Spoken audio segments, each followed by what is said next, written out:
থেকে কোনোদিন যদি পাওয়ারে আসে তোদেরকে রাস্তায় কাছে বেঁধে ফিরবে।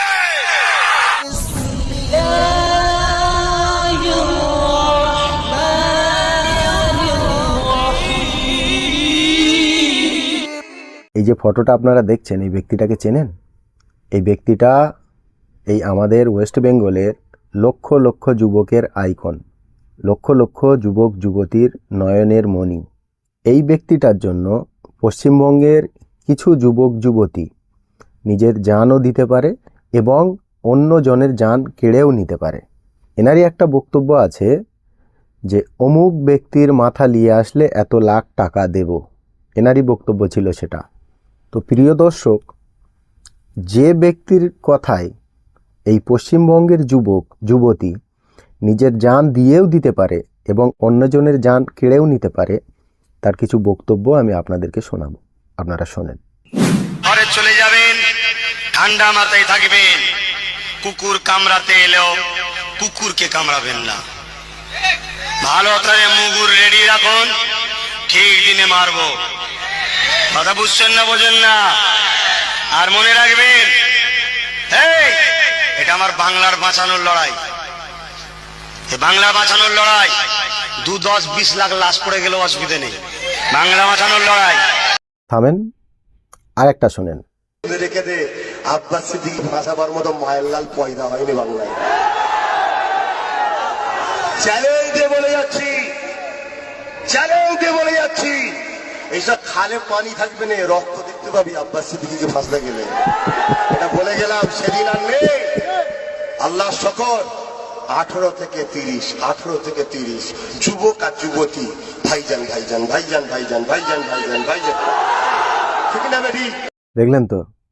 আরেকটা দেখেন, শেষবারের মতো, এরপরে আমি আর দেখাবো না। এটা দেখেন।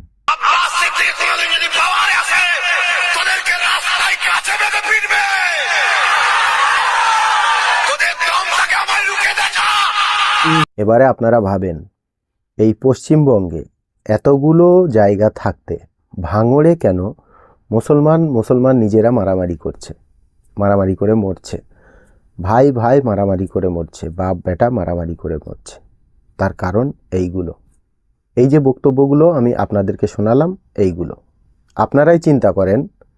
যে ব্যক্তি নিজেকে বলছে যে লক্ষ লক্ষ যুবক যুবতী আমার কথায় জান দিয়েও দিতে পারে, অন্যজনের জান কেড়েও নিতে পারে, আবার যে ব্যক্তি বলছে যে খালে রক্ত বইবে, পানি বইবে না, এখন খালে বইবে কি ড্রেনে বইবে সেটা তো আল্লাহ তাআলা ভালো জানে। তারপরে কি বললেন? যে আমাকে ক্ষমতায় আসতে দে, গাছে বেঁধে পিটবো। কাকে পিটবে, কেন পিটবে সেটা পরের বিষয়। কিন্তু আপনাদের কি মনে হয় এই ব্যক্তিগুলোর হাতে পলিটিক্যাল পাওয়ার গেলে আমাদের এই বাংলা শান্তিতে কোনো মানুষ বাস করতে পারবে বলে মনে হয় আপনাদের? যদি এর পরেও আপনাদের মনে হয় যে এই সকল ব্যক্তিদের হাতে পলিটিক্যাল পাওয়ার চলে গেলে আপনারা শান্তিতে ঘুমাতে পারবেন বাড়িতে, তাহলে ভাঙড়ের দিকে একটুখানি চেয়ে দেখেন। টোটাল ওয়েস্ট বেঙ্গলের বুকে একটা জায়গায় জিতেছে, তাও শুধু পীরজাদা বলে আল্লাহ পাক সম্মানটা বাঁচানোর জন্য সেই জায়গাটায় জিতিয়েছে। কিন্তু কি করেছে? নওশাদ সিদ্দিকী বলেন, আইএসএফ পার্টির যে কোনো লিডার বলেন, একটা কাজ করেছে আমাকে ভাঙড়ে, এটা একটুখানি দেখিয়ে দিন। দেখাতে পারবেন আপনারা? ক্ষমতা নেই আপনাদের দেখানোর। কিন্তু এই নওশাদ সিদ্দিকীর পার্টি, এই আব্বাস সিদ্দিকীর পার্টি আইএসএফ ভাঙড়ে জেতার পর থেকে যতগুলো মানুষ মা বাপের কোল হারা হয়েছে, স্বামী হারা হয়েছে, স্ত্রী হারা হয়েছে, পুত্র হারা হয়েছে, তার একমাত্র কারণ এই আইএসএফ। যে ব্যক্তির কথায় লক্ষ লক্ষ মানুষ অন্যজনের জান কেড়েও নিতে পারে, নিজের জান দিতেও পারে, সেই ব্যক্তির মুখে এই ধরনের ভাষা, আর আমাদের বাংলা আপনারা শান্তিতে দেখবেন, এটা কোনো দিন হতে পারে? এক্সাম্পল চাই আপনাদের। একটা ছেলে 24 ঘন্টা গাঁজা খায়, তো সে কোনো একটা বিষয়ে মারামারি করেছে, ঝগড়া করেছে অন্যজনের সাথে। ছেলেটা আইএসএফ করে আর ঝগড়া হয়েছে টিএমসি পার্টির যে কোনো একটা ছেলের সাথে। তো আমি ওকে বললাম গিয়ে, বেকার ঝগড়া করছিস কেন? তো বলছে একবার এই জায়গায় আইএসএফ আসতে দে, রক্তর বন্যা বইয়ে দেব। যেমন বক্তব্য তাদের এই পলিটিক্যাল লিডারদের, তেমনই বক্তব্য তাদের। আপনারা এই সকল কথাগুলো নিয়ে ভালো করে ভাববেন যে ব্যক্তির মুখের ভাষা এই ধরনের হবে সে কোনোদিন বাংলার মানুষকে শান্তিতে থাকতে দেবে বলে আপনাদের মনে হয়?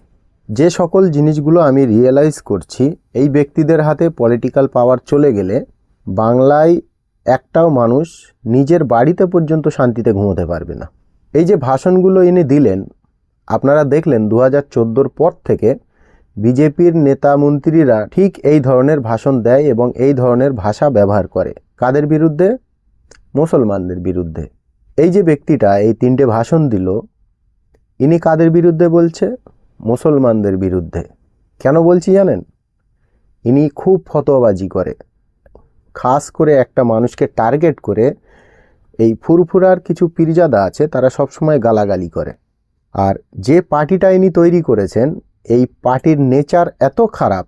এই পার্টি যদি আমাদের ওয়েস্ট বেঙ্গলে কোনো প্রকারে 2-3টে সিট আর বেশি পেয়ে যায়, তাহলে সেই এলাকার মানুষ নিজের বাড়িতেও নিজে ঘুমাতে পারবে না। এটা আমার চ্যালেঞ্জ। একটা কথা আমি আপনাদেরকে বলছি, আপনারা শোনেন। এই কিছুদিন আগে আমাদের এখানে জলসা হয়ে গেছে। এখানে একটা মাদ্রাসা আছে আব্বাস সিদ্দিকীর নামে, ওই জায়গায় একটা ছেলেটাকে আমি চিনি টুকটাক, বেশি চেনা পরিচয় নয়, টুকটাক। ছেলেটা এসছে আমার দোকানে, কথা বলছি বাইরে গিয়ে। তো আমি সেই ছেলেটাকে বললাম মাদ্রাসার বিষয়, যে মাদ্রাসাটা নিয়ে সবসময় দ্বন্দ্ব হয় কেন। তো উনি আমাকে রিটার্নে জবাব দিলেন যে দেখো, আমাদের দলে যে সকল ছেলেগুলো আছে তারা শুধু মারামারি করতে জানে। তাদের আমি একবার বলে দেব যে ওকে গিয়ে মার, তারা গিয়ে মেরে আসবে। তারা এই সকল বিষয় মাথা মারে না।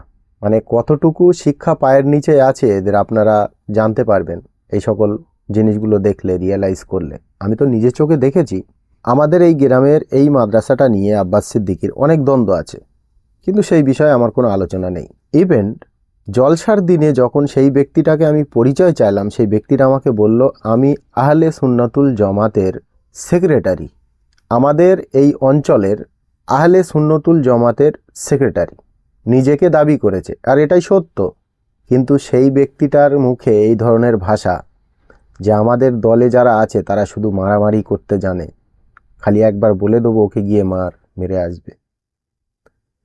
তো আপনারা নিজেরাই রিয়েলাইজ করেন যে নেতা, তার মুখের ভাষা ওই, যারা কর্মী তাদের মুখের ভাষা এই, যারা আরও নিচের লেভেলের কর্মী তাদের মুখের ভাষা ওই আগে যেটা বললাম, রক্তর বন্যা বইয়ে দেবে যদি আইএসএফ এখানে যেতে।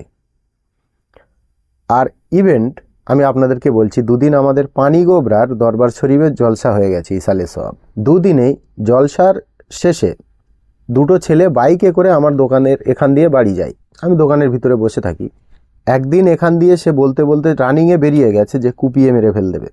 চিনি না ছেলেগুলোকে, যদি চিনতাম তাহলে তার বাড়িতে আমি পৌঁছে যেতাম, যাই মার।